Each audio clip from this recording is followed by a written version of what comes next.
មាត្រា35អំណាចរបស់អគ្គព្រះរាជអាជ្ញាអមសាឡាវតូអគ្គព្រះរាជអាជ្ញាអមសាឡាវតូធ្វើការឃ្លាំមើលនិងធ្វើការត្រួតពិនិត្យនគរបាលយុត្តិធម៌អគ្គព្រះរាជអាជ្ញាអមសាឡាវតូអាចកោះអញ្ជើញអ្នកទទួលខុសត្រូវនៃ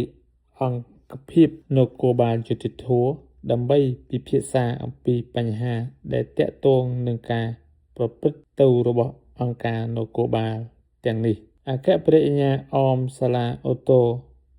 អាចប្រគល់ភារកិច្ចដល់មន្ត្រីឬភ្នាក់ងារនគរបាលយុត្តិធម៌ទាំងអស់ឲ្យបំពេញកិច្ចការទាំងឡាយដែលខ្លួនយល់ឃើញថាមានប្រយោជន៍ដល់ការគ្រប់គ្រងឬដំណើរការដ៏ល្អនៃនគរបាលយុត្តិធម៌អគ្គព្រះរាជអាជ្ញាអមសាឡាវតូអាចធ្វើអធិការកិច្ចគ្រប់ពេលវេលានៅអង្គភាពនគរបាលយុត្តិធម៌អគ្គព្រះរាជអាជ្ញាអមសាឡាវតូអាចចូលរួម